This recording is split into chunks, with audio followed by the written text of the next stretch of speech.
Hello बच्चों, let's see this question and here this question से describe the importance of coal as source of energy. कोयले का क्या importance है source of energy के तौर पे, तो वो बताइए आप। इस क्वेश्चन को कुछ इस तरीके से भी पूछा जा सकता है, India is the highly dependent on coal for meeting its commercial energy requirement, support the statement with 3 argument. यानी कि इंडिया अपने इंडस्ट्रीज़ को रन करने के लिए और उस इंडस्ट्रीज़ में जो एनर्जी की रिक्वायरमेंट होती है उसको फुलफ़िल करने के लिए कोयले के ऊपर काफ़ी हद तक डिपेंड है और अपनी सारी ज़रूरतें कोयले से ही करता है। तो इस स्टेटमेंट को सपोर्ट करते हुए अपना आंसर 3 पॉइंट्स में दीजिए। या फिर ऐसे भी पूछा जा सकता है, why is there a need to conserve the minerals, क्यों मिनरल्स को कंजर्व करके रखना चाहिए, वो बताइए। क्वेश्चन का यहाँ पे की कॉन्सेप्ट है इम्पॉर्टेंस ऑफ कोल। अब हम यहाँ पे कोल की इम्पॉर्टेंस जानेंगे। कोयले की इम्पॉर्टेंस है तभी तो हम उसका ज़्यादा से ज़्यादा यूज़ करते हैं ना। तो आंसर है यहाँ पे देखिए 3 पॉइंट में, it is use as a raw material. कोयले का इस्तेमाल ना रॉ मटेरियल के तौर पे किया जाता है इन मेकिंग ऑफ कोल तार एंड कोल गैस, यानी कि गैस बनाने के लिए, तार कोल तार बनाने के लिए, चारकोल वगैरह बनाने के लिए, इनफैक्ट स्टील बनाने के लिए भी इसका रॉ मटेरियल के तौर पे इस्तेमाल होता है। इसलिए इसकी बहुत ज़्यादा इंपॉर्टेंस है हमारे सोर्स ऑफ एनर्जी में।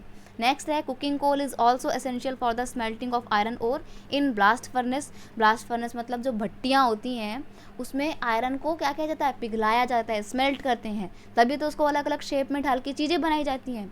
तो आप क्या सोचते हो, आपके घर में जो आयरन की टेबल है, क्या वो हमने ओर से टेबल की टेबल निकाली थी? बिल्कुल नहीं निकाली थी, हमने आयरन निकाला था। आयरन ओर में से हमने आयरन को एक्सट्रैक्ट किया था, फिर उसको प्योर किया था, देन उसको पिघलाया था और फिर उसको पिघलाने के बाद अलग अलग शेप में हमने उसको ढाला था, मोल्ड किया था।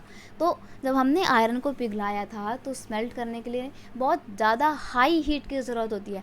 आप अपने घर में गैस के ऊपर कभी कोई लोहे का सामान रख दोगे तो क्या वो पिघल जाता है? नहीं पिघलता ना। क्यों? क्योंकि जो गैस का आप इस्तेमाल कर रहे हो उसकी हीटिंग कैपेसिटी आयरन को स्मेल्ट करने के लिए बहुत कम है। आयरन को स्मेल्ट करने के लिए बहुत ज़्यादा हीट की ज़रूरत होती है और वो हीट कौन क्रिएट करता है? कोल करता है। तो इसलिए कोल की बहुत ज़्यादा ज़रूरत है और हम कह सकते हैं कि हम काफ़ी हद तक डिपेंड हैं अपने आयरन को स्मेल्ट करने के लिए कोल के ऊपर। In railway and industries it is use as fuel to run the steam engine. हालांकि अब मैं कह सकती हूँ कि रेलवे को रन करने के लिए कोयले का इस्तेमाल काफ़ी हद तक कम हो गया, बहुत हद तक कम हो गया है। अब रेलवे वगैरह को चलाने के लिए कोयले का इस्तेमाल नहीं होता है, नई नई टेक्नोलॉजी आ गई हैं। इनफैक्ट अब तो इलेक्ट्रिसिटी से चलने वाली भी रेलवेज आ गई हैं और आपने देखा होगा मेट्रो का पूरा जाल कितना अच्छा है, वो इलेक्ट्रिसिटी से चलता है। तो इंडस्ट्रीज़ में तो अभी भी लेकिन कोयले की डिमांड बहुत ज़्यादा है फ्यूल के तौर पे। आज भी हम अपनी इंडस्ट्रीज़ को चलाने के लिए कोयले का इस्तेमाल करते हैं। बहुत सारी इंडस्ट्री में कोल को एक बेसिक रिक्वायरमेंट के तौर पे लिया जाता है। तो हम यहाँ पे कह सकते हैं कि अपनी कमर्शियल रिक्वायरमेंट को फुलफ़िल करने के लिए हम कोल के ऊपर काफ़ी हद तक डिपेंड हैं। I hope you understand it well. Best of luck.